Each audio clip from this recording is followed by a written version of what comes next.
బయట అయితే నైట్ కాలేదు, ఎందుకంటే చలి అయితే మంచిగా పెడుతుంది. గరం కొట్టేసుకున్నా. ఇంతకుముందు ఇక్కడ 6 అవుతుంది, 6 మూమెంట్కి చల్ల గాలేస్తుంది.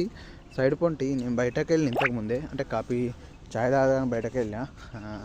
లేచిన నైట్ డ్యూటీ చేస్తున్నా కదా, అందుకు నేను బయటకు వెళ్ళిన మొత్తం చలి పెడుతుంది తప్ప అంతగానం ఇంకో లేదు. అంత మీడియమే ఉంది, అంత చల్లగా గాలి వస్తుంది అంతే తప్ప అంతగానం మీడియం లెక్క ఉంది. ఫస్ట్ లెక్క ఫుల్ ఉండే, ఇప్పుడైతే మంచిగా ఉంది.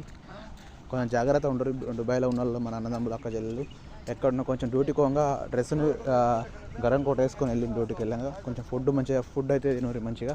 అందరైతే మంచిగా ఉండాలి. దుబాయ్లో ఉన్న అన్నదమ్ములకు అక్క చెల్లెలకు జాబ్ వేకెన్సీ అయితే పెట్టినాను, చూడండి. అందరూ సపోర్ట్ అయ్యి మన ఛానల్కి అయితే లైక్ కొట్టరు, ఎందుకంటే చూస్తారు కానీ మనకు సపోర్ట్ అయితే చేస్తలేరు అన్నలు. కొంచెం మనకు గల్ఫ్లో ఉన్న అన్నదమ్ములకు అందరికీ ఈ విషయం అయితే షేర్ చేయరి, ఎందుకంటే మనకు చూస్తున్నాం కదా ఎలా ఉంది, ఏం పరిస్థితి ఏంటిది అని. కొన్ని కంపెనీలు బాగుంటాయి, కొన్ని కంపెనీలు బాగుంటాయి. అన్ని విషయాలు అయితే మీరు చూస్తారు కదా. ఇవైతే మన వీడియో షేర్ చేయండి.